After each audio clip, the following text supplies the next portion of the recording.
What's up YouTube, Saf here on Super Saf TV. So the Samsung Galaxy S6 is just around the corner and there's been plenty of leaks and rumours that have been flying about recently. And what I'm going to be doing in this video is putting them all together in one place to give you guys a better idea of what to expect. So do hit that thumbs up button and let's get straight to it.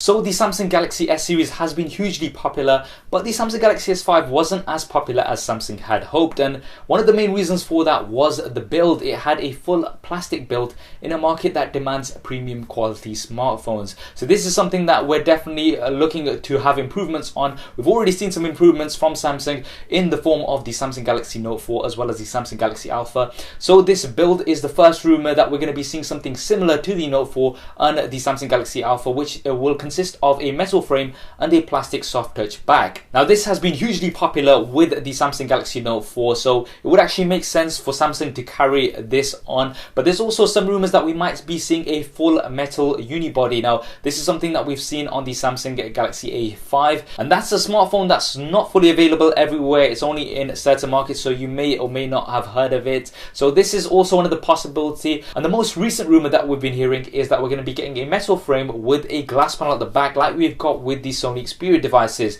Now I would personally say that we're most likely going to see something similar to the Note 4. This has been very popular and it's very likely to be carried on to the Samsung Galaxy S6. Now moving on to the display, so the Samsung Galaxy S5 has a 5.1 inch display. This is said to be increased very slightly, maybe between a 5.2 and some rumors are also suggesting up to 5.5 inches. Now the 5.5 inches, I don't think that's going to happen because it's going to bring it too close to the Note 4 line. So I would personally put my money on somewhere around 5.2 inches. Now this is not necessarily going to mean that the device is going to be bigger, because if the bezels are small as we've seen on some of the leaks, that should mean that the device size should be pretty much the same, but we're going to be seeing a slightly larger screen. Now while we're on displays, there's also rumors of a Samsung Galaxy S6 Edge version. So this is an additional version that may be coming like we had with the Note 4 and the Note Edge, but this is said to have two edge displays, so two curves on either side rather than just a single one that we had on the Samsung Galaxy Note Edge. Now if we do have this version,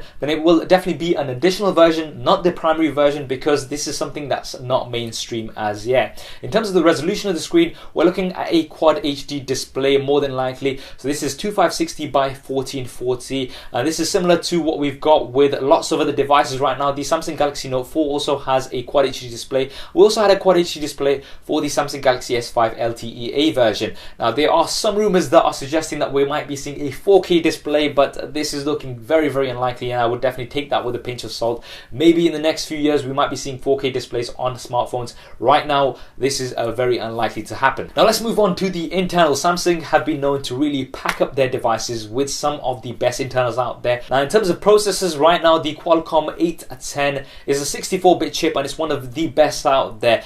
But recent rumors are suggesting that Samsung might not go for this. Reason being is that the 810 has been said to overheat and have overheating problems. So because of this, Samsung may opt for just an Exynos version. That we'll have to wait and see. But no doubt we're going to be seeing some form of a beefed up processor. The Adreno 430 GPU is also rumored. So this should give 30% more graphics performance compared to the 420. In terms of RAM, we're looking at maybe 2 or 3 gigabytes. Some rumors are suggesting up to 4 gigabytes. I think the 4 gigabyte version, they will probably save that for the Note 5, which will be coming later on in the year. So I would say 3 gigabytes is looking most likely. And in terms of storage versions, most rumors are saying that we are going to have a 32 gigabyte base version. I for one would be really glad to see this, but we'll have to wait and see. Samsung may just give us a 16 gigabyte base model as they have been doing. 32 gig would be ideal, and that's what most rumors are suggesting. We may also get an additional 64 gig version. Expandable storage is also looking more than likely. This is something that we've seen consistently on previous devices from Samsung, and it's very likely to be carried on to the Samsung Galaxy S6. Now moving on to the cameras, some rumors are saying up to 20 megapixels, the others are saying just the 16 megapixels with an improved sensor.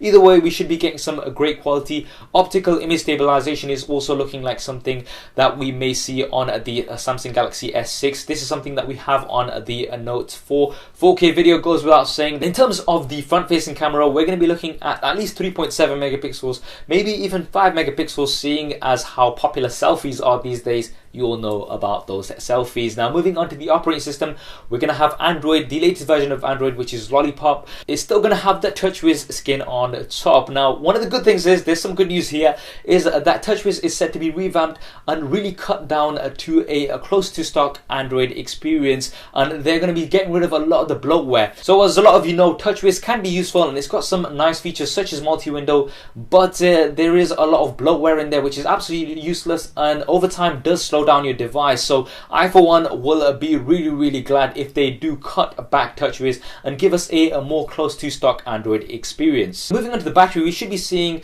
between a 2800 to 3000 milliamp battery, so this should be pretty good. Whether it's removable or not, that's not confirmed. If we have a soft touch, a plastic back, then that will mean that we can have a removable battery. If they do opt for a full metal design, which is looking a little bit less likely, then we won't have a removable battery, but we should be having fast charging. Now this is something that's on the Note 4 and it works absolutely great. Gives you roughly about a 50% charge in half an hour, and this is something that we should be seeing on the S6. Now looking at some of the additional features, so the fingerprint sensor on the home button on the S5 and the Note 4, it's not too great, let's be honest. You have to swipe, it's hit and miss. Not a lot of people like it, and a lot of people tend to switch it off, but this is said to be improved. Sam Mobile have said that reports coming in suggest that we should be seeing a touch button, so this should be a fingerprint sensor that works similarly to the iPhones and you won't have to swipe. This would be a great addition. This may also mean that the home button is also increased slightly in size. Now the water and dust resistance that we had on the Samsung Galaxy S5, this is likely to be removed because of the change in build, so this is just something to expect. There's not really been any confirmation in terms of whether we're going to get it or not, but it's looking not likely for the S6. The heart rate sensor may also exist, but I mean, I'm not going to say much about that because I've never used it. But anyway, so when can you expect to hear about the device and get the device? Well, it's supposed to be announced at the Mobile World Congress, which takes place in March. So it's 2nd to 5th of March. So those are the dates that you need to put in your diary. If it's not actually at the Mobile World Congress, then it should be around that time. And we should be expecting a release early April. And if we're lucky, we might see something as early as end of March. Now finally, looking at the price, it's going to have the standard flagship prices. So we're going to be looking at around about £600 here in the UK, or around about $750 in the US. This is for the off-contract version, which should give you an idea of how much you'll be expecting to pay for this device on release. So those were all the rumors and leaks of the Samsung Galaxy S6, as well as some of my predictions. What do you think of the Samsung Galaxy S6? Which feature are you most looking forward to? Do drop me a comment below and let me know your thoughts. I hope you enjoyed this video and found it useful. If you did, then please do hit that thumbs up button for me. It really does help me out. And as soon as the device is announced, we're going to have lots of coverage on the channel, so be sure to subscribe if you want to see that first, and that's going to be followed up by hands-on reviews as well as camera comparisons and side-by-side speed comparisons too. Thanks for watching. This is Saf on Super Saf TV. I'll see you next time. If you want to see more regular videos like this one, then be sure to hit the subscribe button, which will be below. If you're on a mobile device, it may be somewhere else. If you want to see my previous related video, then hit the link right here. If you want to stay in touch over Facebook, Twitter and Google+, then all of the addresses will be there somewhere, as well as direct links in the description below.